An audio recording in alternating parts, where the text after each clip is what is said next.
This is the BULLS Cross Lite E, what I would consider to be an excellent commuter bike because it comes with these full-length fenders. SKS, they've got this nice little mud flap thing on the back and on the front. Really, it really gets down there so your feet and your shins don't get, wet, muddy. They're really narrow too, really sleek. The tires on this thing, Schwalbe Racer is what they're saying. They got performance line green guards so they don't get punctures as frequently or as readily. 28 by 1.5, so they're kind of narrow. Got the reflective sidewall, which I love. Same thing back here. We've got a reflector from Fuxon, F-U-X-O-N, but it's wired in, okay? So that is going to run off the main battery pack along with the headlight, another Fuxon. I feel like it's such a great opportunity when you have an electric bike, you're powering the motor, in this case a mid-drive, to add lights, especially for like a city bike like this. Standard rack in the back here. Actually, probably a little bit of an upgrade. Max 25 kilograms, it's about 55 pounds. It's got the spring latch thing that you see sometimes, as well as pannier blockers, and then these little tabs for adding, I think, like a mini pump, and then there's this clip on this side for pannier. Some of them clip right on, really convenient to put on, take off if you're a commuter. The battery can also be taken off, okay, so you can charge it on or off the bike. That's one of the things about the Bosch drive system that I really like. You've got this tab down here, just open it, plug it right in, or you take this off and you've got another kind of a plug on the base of the battery. You can see how full it is with a little LED light indicator on the side. It locks. I think they were using ABUS locking cores before. Really sturdy, really strong. And check that out. Just above it, we've got bottle cage bosses. And not just for the step through that I'm looking at here, but also for the high step. It has them right here on the seat tube. I love that because on extremely hot, sunny days like today, hanging out at the e-bike expo in Denver, Colorado, you get parched, right? And sometimes wearing a backpack, it just adds sweat and you get hot. So I love this. I love that they've really thought this through. You get all those safety accessories and then some comfort accessories as well. So SR Suntour NCX suspension, not a ton of travel, maybe like 60 millimeters or something. Lockout, that's nice, so you can reduce bobbing. Looks like an oversized, kind of like a tapered head tube as well, so sturdy, strong. Quick release front and rear on these wheels, so if you're out riding and you get a flat because you're commuting, and sometimes that happens even with the performance green guard, you can take those off. 11 millimeter quick release skewers on the front and rear, and then I think 180 millimeter hydraulic disc brakes front and rear. Shimano, I think it's M316. Same rating up here on the levers. I'm just trying to find the indicator. Yeah, you see how it's just like two fingers? Really don't have to use much energy or force to activate them. So I like these brakes a lot. They work pretty well. Smooth. Shimano makes good stuff. And if we come back here to the sprockets and everything like this, we got 10 speeds, 11 to 36 tooth range. I believe this is a 20 tooth front sprocket. Okay, so 10 speeds total. Shimano Dior XT. Pretty good component group. Little slap guard here, but they're going for lightweight. With all these accessories and everything on this, and this is the smallest that they make, this is 48 pounds. So I'd say, between 48 and 50 pounds for this thing. The step through comes in 45, 50, and 53, and I think the high step comes in like 45, 50, and 58 or something. I don't know. I'll have the measurements back at the website, but it's just cool that there's a whole range of these. The step through obviously being good for someone who maybe doesn't have as long of legs. It's going to be easy to just stand over the bike like this, no problem, hold the bike up, and you've got these really nice grips. These are name brands, so these are Ergons.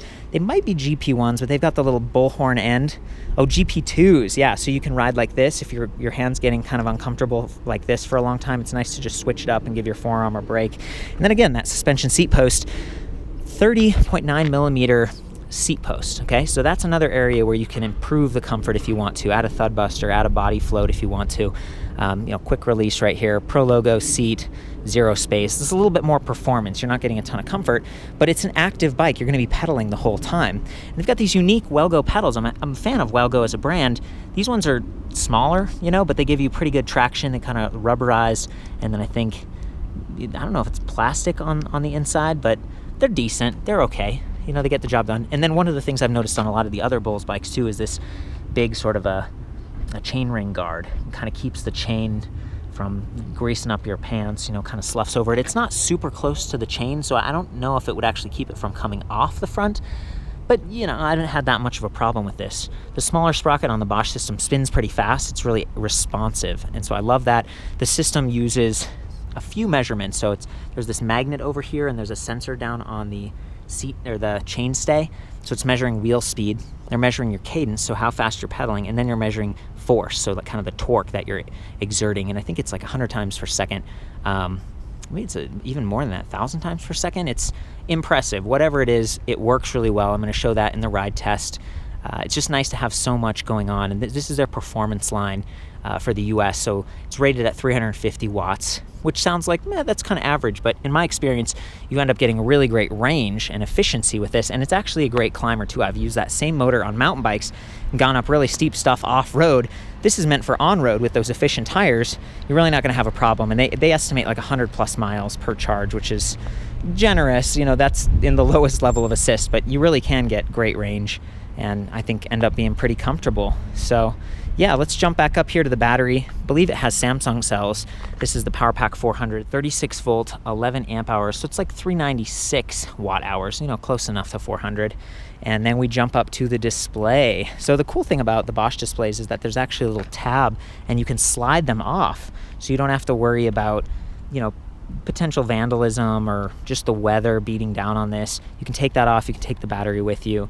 But when it's on, it's big, it's bright, it's actually backlit. So you could use it at night along with those lights. And it controls the lights. You can see like a light button right there, which is pretty handy. And you can do everything without taking your hand off the grip on the left. You can kind of just press the different buttons, plus or minus, for more or less power. To activate, you do have to press right here where it says power. It comes to life pretty quickly. You can see speed right in the middle, battery level. There's 5 little ticks there, okay? So each one's like 20% capacity. It's not quite as precise as if it was actually giving you a percentage, but it works well enough. It's easy to read when you're way up here riding around. So the other things that you've got here are the different levels of assist. You start out off, which is just like a bicycle. Then you go to eco, and it actually estimates your range. So it's saying, hey, 30 miles, and we aren't even half charged right now. So then eco, tour, sport, turbo. Turbo's the most power, but you can see our range drops way down to 10 miles. So, you know, I estimate the range on this bike something between like 25, 30 miles on the highest level in terrain that's, you know, challenging some hills and stuff, all the way up to like 80 plus, you know, if you're on eco or tour and you're being efficient with this thing. Again, really easy to manipulate this from the left. And if you press the I, it changes some of the display readouts. So you can see your odometer, your trip distance, your clock, max speed, average speed, trip time. So all that information right here at your fingertips. It's pretty awesome. And then somewhere around here, oh, there it is. There's this little rubber kind of flap, and you can actually plug into this micro USB port. So if you have a phone you're using for GPS or music or something, you can plug that in. And I've been told it just sort of maintains your battery. It keeps it kind of, you know, at charge level. So a lot of those activities use a lot of, you know, battery capacity. You don't want to run out on your phone when you've got like that big pack right there. Most of the riding I've done, you know, you ride 10, 15 miles to work or something, 10, 15 miles home, and you end up with battery left over. You know, it's actually pretty impressive. So it's nice that they've tapped into that for the lights, for the display, charger, and all that stuff. And they even have a bell, right? How can you argue with that? So I'm gonna hop on this thing and just start out, try to give you some perspective on how responsive it is. Nice kickstand too, right? This is more premium, and it's kind of got that spring, so it really stays put wherever you leave it. It's not going to tip over quite so easily. Fan of that. Okay, whoa. Okay, so I'm going to start out in eco. This is a geared center drive, so it's more compact, more efficient, and lightweight. But I believe it weighs about 8.8 pounds, but you'd never take it off. The battery is 5.2 pounds. So, you know, again, in terms of reducing weight, if you're putting this on a car rack or something, take the wheels off, take the battery off. But yeah, I guess it's just, you know, the gearing makes it, it's a little more pronounced. You can hear a little a whine. But, you know, when you're out and about in the city, it's not that big a deal. So here's eco.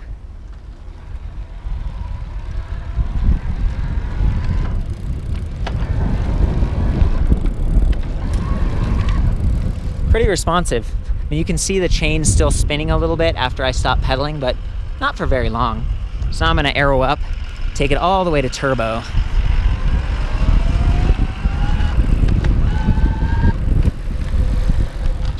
A little bit more pronounced there. You can kind of hear the whir ramping up.